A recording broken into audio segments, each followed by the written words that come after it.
Shalom! Good morning and good day sa ating lahat. Magandang umaga at magandang araw.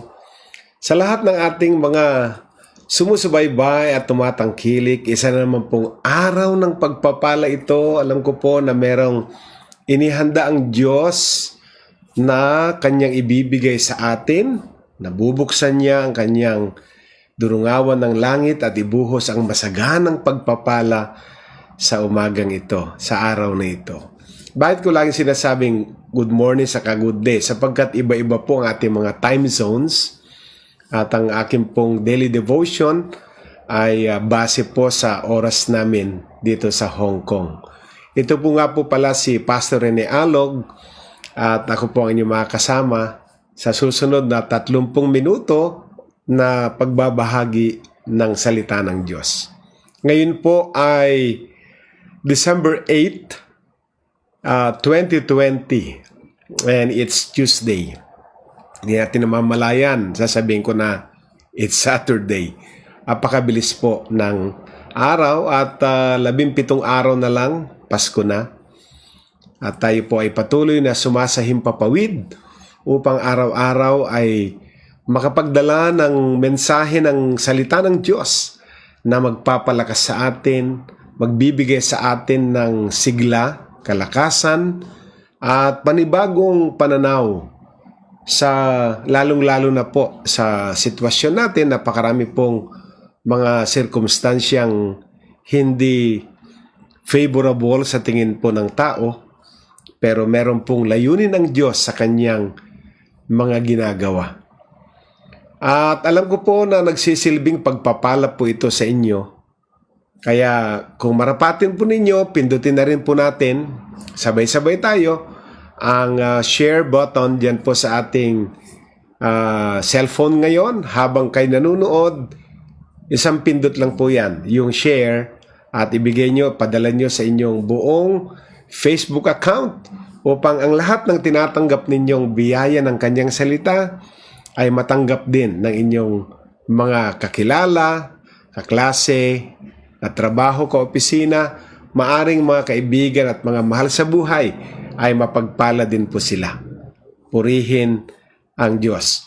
Bago po ako mag-start sa delivery ng ating devotional ngayon, inaanyayahan ko muli ang bawat isa na samahan ako upang tayo ay dumulog uli sa Diyos na makikinig sa ating mga panalangin. Let us pray.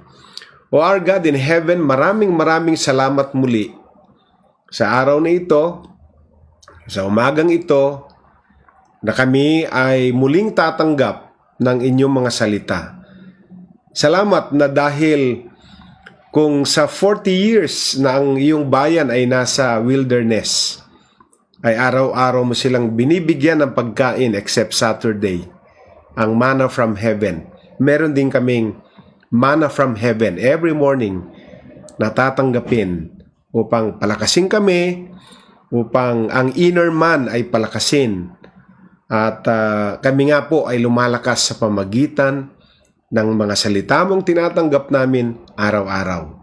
Dinadalangin ko po ang lahat ng mga nanonood ngayon, tumatangkilik ngayon sa mga oras na ito, ang dakilang biyaya ng kagalingan sa kanilang mga sakit karamdaman ay inyo pong katagpuin, maging ang kanilang mga pangangailangan, at umaasa kami na katulad po ng aking declaration, there will be an open heaven for your children and for your people today. Bless us again today as we receive your word. In Jesus' name we pray. Amen and amen. Praise God. Ang ating pong topic ay pinamagatang A Supernatural Touch from God. A Supernatural Touch from God. At ibabase natin, medyo mahaba-haba uli ang ating babasahin ngayon, sa Genesis 27, beginning verse 1. And I will read from the New International Version. When Isaac was old and his eyes were so weak that he could no longer see, he called for Esau his older son and said to him, "My son." "Here I am," he answered. Isaac said, "I am now an old man and don't know the day of my death. Now then, get your equipment, your quiver and bow, and go out to the open country to hunt some wild game for me. Prepare the kind of tasty food I like and bring it to me to eat, so that I may give you my blessing before I die." Now Rebekah was listening as Isaac spoke to his son Esau. When Esau left for the open country to hunt game and bring it back, Rebekah said to her son Jacob, "Look, I overheard your father say to your brother Esau, 'Bring me some game and prepare me some tasty food to eat, so that I may give you my blessing in the presence of the Lord before I die.' Now, my son, listen carefully and do what I tell you. Go out to the flock and bring me 2 choice young goats, so I can prepare some tasty food for your father, just the way he likes it.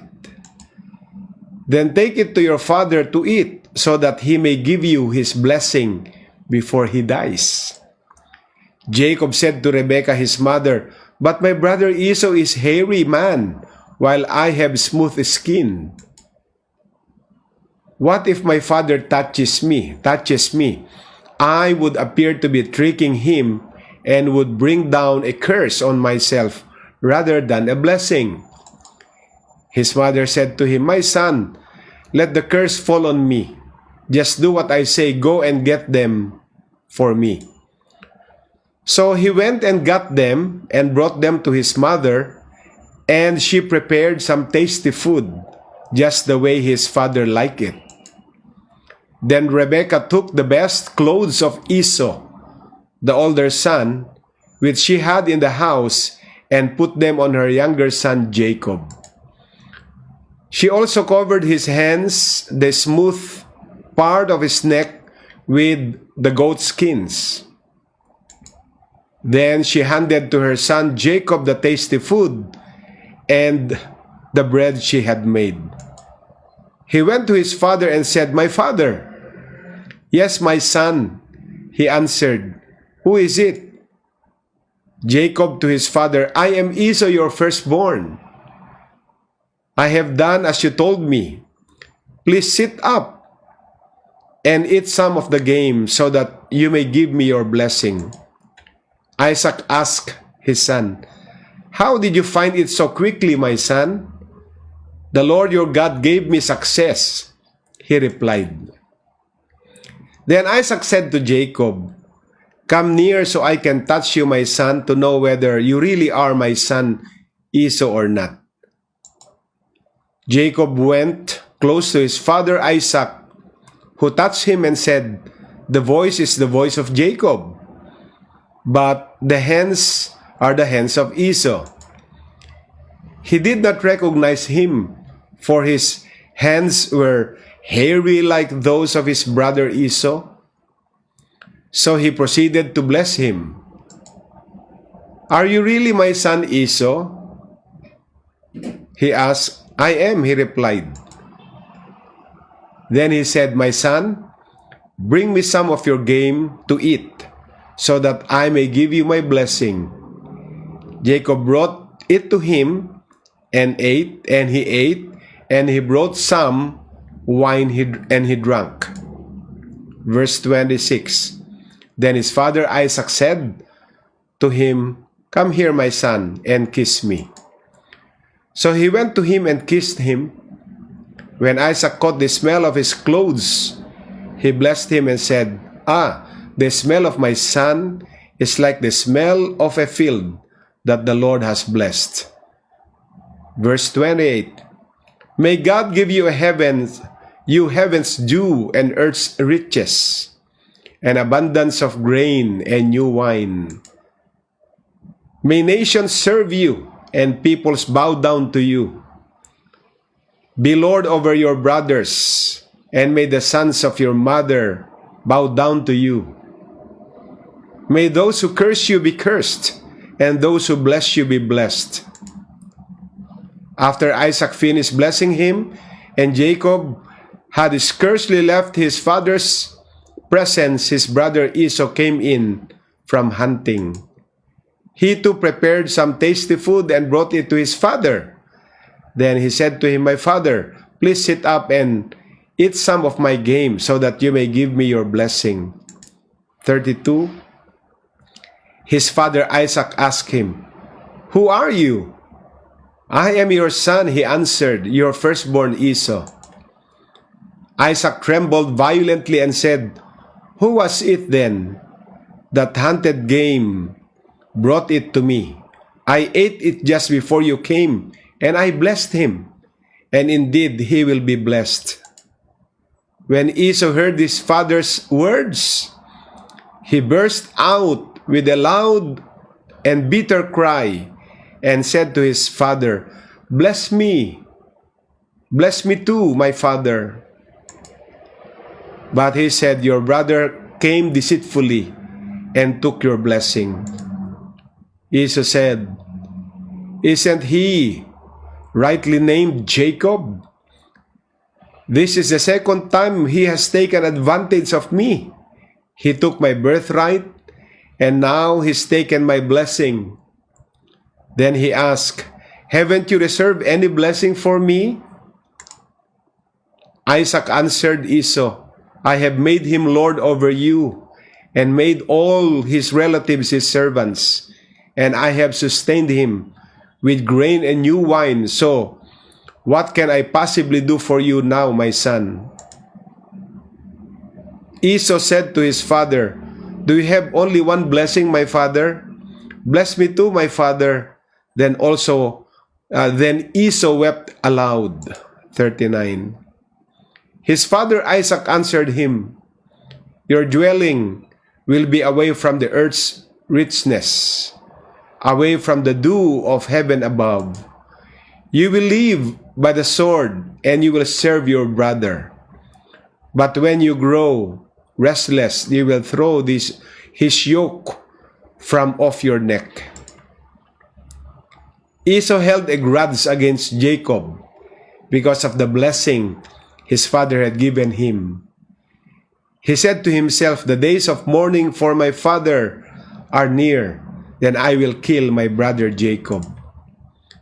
When Rebekah was told what her oldest son Esau had said, she went for her younger son Jacob and said to him, "Your brother Esau is planning to avenge himself by killing you. So then, my son, do what I say. Flee at once to my brother Laban in Haran." 44. Stay with him for a while until your brother's fury subsides. Last two verses. When your brother is no longer angry with you and forgets what you did to him, I'll send word for you to come back from here. Why should I lose both of you in one day? Then Rebekah said to Isaac, "I'm disgusted with living because of this Hittite women. If Jacob takes a wife from among the women of this land, from Hittite women like this, my life will not be worth living." Blessed be the reading of the whole chapter. Whole chapter pong ating binasa. Chapter 27. Yan po ay istorya kung paano nakuha ni Jacob ang birthright ni Esau, yung kanyang kuya, sapagkat alam niyo naman by tradition sa mga tao nung unang panahon, ang panganay po ang tatanggap ng biyaya, ng blessing ng kanilang ama. Dahil ang panganay lagi naman ang pumapalit sa papel ng ama kapag siya'y pumanaw na. So, yung birthright, ganun na rin yung blessing. Nabasa natin yung istorya, nakuha na niya. At isang klase lang pala ng blessing yon na pag binigay na niya, ay hindi na niya pwedeng bawiin. At hindi na pwedeng ulitin. Dahil nakuha ng ibang tao.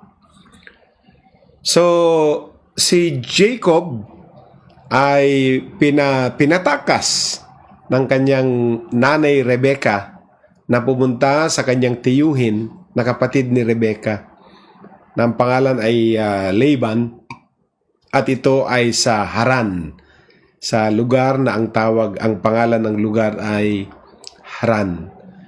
So, Jacob had extorted the birthright that belonged to his older brother Esau. Di po ba?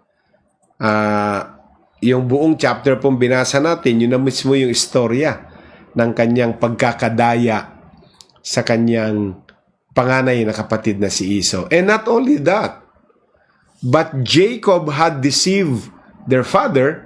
So hindi na lang niya diniceive yung kanyang kuya, diniceive din niya yung kanyang tatay na si Isaac into giving him the blessing which by tradition, sabi ko kanina, should have gone to his elder brother. Kaya talaga mong ibig sabihin ng Jacob ay deceiver or supplanter. Deceiver or supplanter. So, nabubuhay lang si Jacob sa kanyang pangalan. Sa ibig sabihin ng kanyang pangalan. Naalala niyo po nung ipapanganak po sila na lumabas si Esau panganay pero nakahawak po si Jacob sa kanyang heel. Sa heel ni Esau. So, wala pong pagitan actually. Walang espasyo sa gitna nila. Kasi usually, di po ba, pag may pinapanganak na kambal, ay hindi naman yan magkasunod na lumalabas na walang gap. No? Pero dito sa istorya ng magkapatid na ito, may gap po yung kanilang paglabas. Nauna si Esau pero hawak ni Jacob yung kanyang heel. So, magkasunod silang lumabas sa kanilang nanay. Then, ito na yung istorya, yung deception ng pagkuha ng birthright at yung deception na pagkuha ng blessing. So, Esau became enraged and vowed to kill Jacob. Sobra po yung kanyang galit. Siyempre, ikaw ba naman harap-harapan na kinuha sa iyo yung birthright mo, yung karapatan mo bilang panganay at yung blessing na naka-reserve para lamang sa panganay. So, nung malaman niya na dinaya siya ng kanyang nakababatang kapatid, ay Esau became enraged at he vowed to kill Jacob. Kaya lang, siyempre, nandyan na uli yung papel ng nanay, no, si Rebecca. With his mother's help, Jacob fled to Haran, where he worked for 21 years for his uncle Laban. 21 years po siya sa Haran at nagtrabaho siya sa kanyang tiyuhin na kapatid ng kanyang nanay Rebecca na si Uncle Laban. At habang siya nandoon, God blessed Jacob with wives. God blessed Jacob with children and a large number of livestock. Ito na, nagmamaterialize na fulfill na yung mga dineclare na blessing ni Isaac kay Jacob, na supposed to be kay Esau yon, pero napunta kay Jacob. For 21 years na nasa Haran siya, pinagpala siya ng Diyos, nagkaroon siya ng mga asawa, nagkaroon siya ng maraming anak, at nagkaroon siya ng malaking bilang ng livestock. Then God told Jacob to return. Ito ba yung istorya, no? Na after 21 years, long years, na nakapaglikha na rin si Jacob ng kanyang pamilya, mga asawa at mga anak, at ang hindi halos di mabilang na dami ng kanyang livestock. Tumating na ang utos ng Panginoon, ng ating Diyos. God told Jacob to return. Uwi ka na, balik ka na sa inyong bahay. Balik ka na sa inyong lupain. So in Genesis 32, we find Jacob doing that. So makita nyo naman na naging masunurin si Jacob sa Diyos.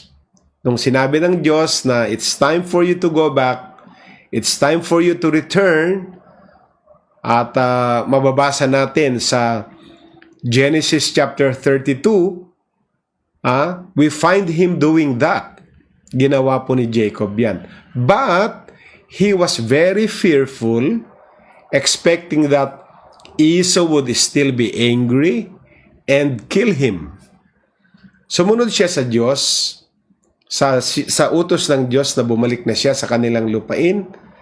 Pero siya ay may takot, na may matinding takot na nararamdaman, kasi ang ine-expect niya ng kanyang kuya ay galit pa din, at ang kanyang kuya ay hindi pa rin nagbago sa kanyang plano na siya ay patayin.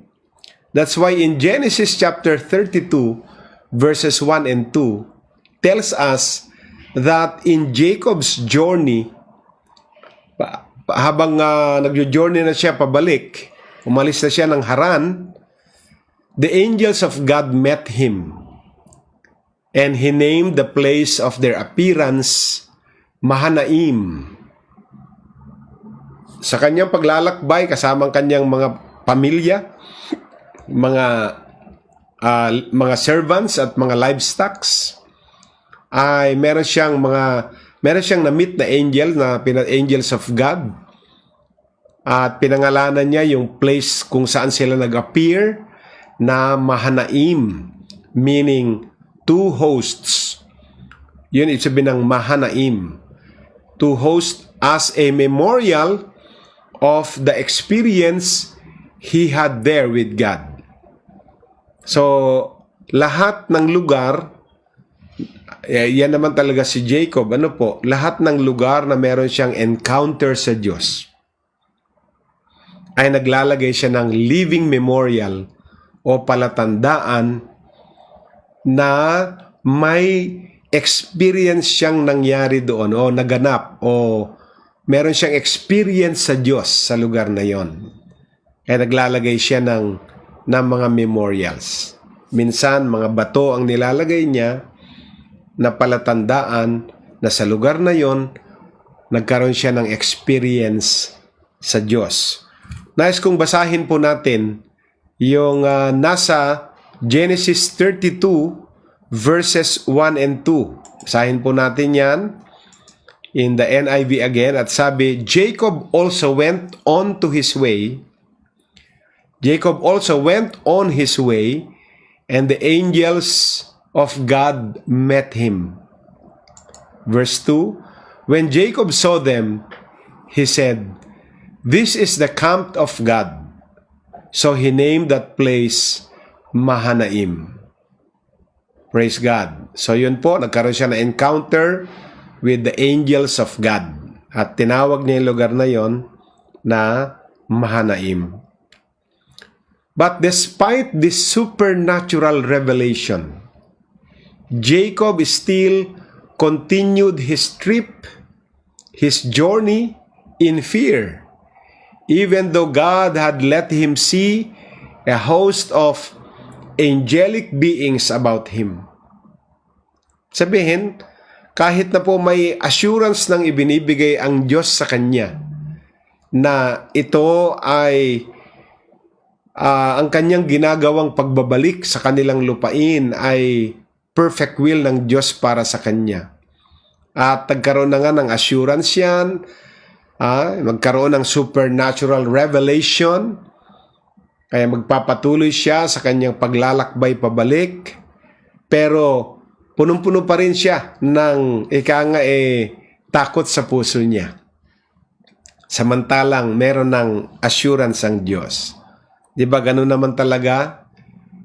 Minsan natatanggap naman talaga natin ang assurance ng Diyos sa mga puso natin, na nandyan siya kasama natin, na hindi niya tayo pababayaan. Pero Well, sa ating pagiging human, meron pa ring umiiral. Hindi naman talaga nating masasabing totally, di ba? May Bible naman tayong binabasa, pero minsan nakakapag-entertain tayo pa din ng mga bahagyang takot, pag-aalala, pagdududa, di po ba?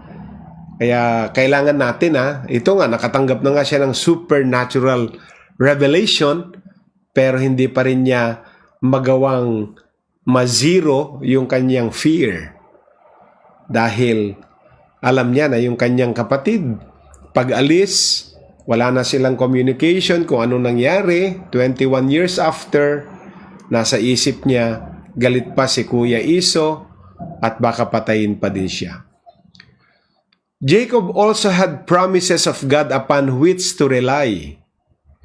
Maliban po doon sa nagmanifest o nagpakita ang angels of God sa kanya sa lugar na tinawag niyang Mahanaim, nakatanggap din siya ng pangako ng Diyos na pwede niyang panghawakan, pwede niyang maging pundasyon sa kanyang pagbabalik. Dahil ang sabi ng Diyos sa kanya, "The Lord which said unto me, return unto thy country and to thy kindred." Bumalik ka sa iyong lupain, sabi ng Diyos. Ito ang sinasabi ng Diyos sa akin. Bumalik ka sa iyong bayan, bumalik ka sa iyong mga kamag-anak, and I will deal well with thee. But still, Jacob feared. Ang dami na pong mga revelations, mga supernatural revelations, mga pangako ng Diyos na pwede mo nang panghawakan. Pero kahit na anong dami na po, may angelic beings na nagpakita, may mga angels of God, meron ng word of the Lord na bumalik ka na sa iyong country, bumalik ka na sa iyong kindred. Kindred ay lugar na iyong mga kamag-anak, at ako na ang bahalang mag-deal sa anumang pagdadaanan mo. And still, Jacob feared. May takot pa rin. So, as related in Genesis 32, verse 24 to 30, there came a supernatural being who wrestled with him until the breaking of day. Puntahan natin. Total, galing na tayo sa Genesis chapter 32. Puntahan natin yung kanyang encounter na ito na ang naging dahilan upang siya ay magkaroon na ng kumpletong pagtitiwala sa utos ng Diyos, na bumalik na siya, na mawala na siya ng takot sa puso niya. Nakalagay po sa Genesis 32, 24 to 30. And let's read. So Jacob was left alone, and a man wrestled with him till daybreak. When the man saw that he could not overpower him, he touched the socket of Jacob's hip, so that his hip was wrenched as he wrestled with the man. Then the man said, "Let me go, for it is daybreak." But Jacob replied, "I will not let you go unless you bless me." The man asked him, "What is your name?" "Jacob," he answered. Then the man said, "Your name will no longer be Jacob, but Israel, because you have struggled with God and with humans and have overcome." Jacob said, Please tell me your name." But he replied, "Why do you ask my name?" Then he blessed him there. Up to verse 30 po yung ating babasahin. So Jacob called that place Peniel, saying, "It is because I saw God face to face, and yet my life was spared." Peniel means, nakita ko ang Diyos. Nakita ko ang Diyos. Nakita ko ang mukha ng Diyos. So, yung binasa natin mga kaibigan, came a supernatural being who wrestled with Jacob until the breaking of day. The wrestling match ended with Jacob's name, Jacob's life, Jacob's nature being supernaturally changed. Hallelujah. Talagang dapat yan ang mangyari. Na every time ang tao ay may encounter sa Diyos, talagang hindi po pwedeng may encounter tayo sa Diyos tapos walang nagbabago sa buhay natin. Kaya malaking palaisipan sa mga nagsasabing Christian, matagal na sa Panginoon, pero hindi nakitaan ng pagbabago sa buhay.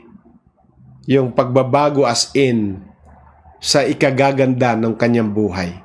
Dito po sa ating pinag-uusapan ngayon, the wrestling match ended with Jacob's name, life, and nature being supernaturally changed. God wants to change your circumstances today. Nais baguhin ng Diyos ang sirkumstansya mo ngayon, kapatid. But in order for this to happen, yung pagbabago ng sirkumstansya, you must realize who you are in Christ. Amen? Gustong baguhin ng Diyos ang mga sirkumstansya natin ngayon. Pero para mangyari yun, kailangan ma-realize natin sino ba talaga si Kristo sa buhay natin. You must come to the end of yourself and let God supernaturally touch your life. Hallelujah. That's a powerful statement. Dapat dumating na tayo sa dulo ng ating mga makamundong klase ng buhay.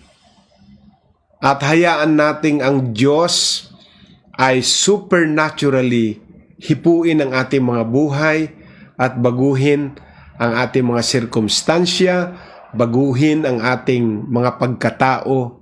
Kasi kailangan natin lahat na makaranas tayo ng supernatural touch from God. Amen? Gusto ko yan. Lord, gusto ko po yan. Na ako'y magkaroon ng supernatural touch from you. Amen? Praise God. Kung si Jacob ay kanyang binago, kung si Jacob ay nagkaroon ng panibagong transformation, naging Israel, diba? If a nation can be born in a day, your circumstances can change in a moment also. Pwedeng magbago ang mga circumstansya natin kung papayagan natin na magkaroon ng supernatural touch ang Diyos sa mga buhay natin. Purihin ang kanyang dakilang pangalan. Hallelujah! Amen! So today, nais natin i-declare itong ating daily declaration. Sama-sama po tayong sabihin, I will not let you go, God, until you bless me. Amen. I will not let you go, God, until you bless me. Hindi kita bibitawan, O Diyos, hanggat hindi mo ako pinagpapala. Yan po ang ating nais sabihin sa Diyos. At ang paghipo sa atin ng Diyos, maraming mababago. Marami din tayong dapat isugo sa Kanya para baguhin niya tayo. And we will experience God's supernatural touch sa mga buhay natin. Amen. Lord God in heaven, maraming salamat muli sa amin pong napag-usapan na napakagandang topic ngayong umagang ito, a supernatural touch from God. And we are praying for your supernatural touch. Dahil gustong-gusto namin magkaroon ng pagbabago. Gustong-gusto namin magbagong aming mga sirkumstansya. Gustong-gusto namin magbago ang aming mga sitwasyon. At magbabago lamang ito kapag naranasan namin ang supernatural touch mo. Thank you, God. We give you blessings, glory, and honor in Jesus' name. Amen and amen. Hallelujah. Lahat po ng ating mga daily devotional ay updated po sa ating YouTube channel, JLG Space TV. At kapag pumasok po kayo sa JLG Space TV sa YouTube, please subscribe. Pindutin po yung subscribe button. At ganun na rin po, huwag kalilimutan yung notification bell ay pindutin na rin para yung mga future uploads natin ay ma-notify po kayo. Amen. Ngayon po ay araw ng Martes at marami tayong schedule. May Hope Hour mamayang hapon 1:00 at meron pong Online Bible Institute ang mga kumukuha po ng Theology mamayang 9:00 ng gabi. Papaalam po ako. Ito po si Pastor Rene Alog. Kagalakan ko pong mapaglingkuran kayo. God bless us all and Shalom!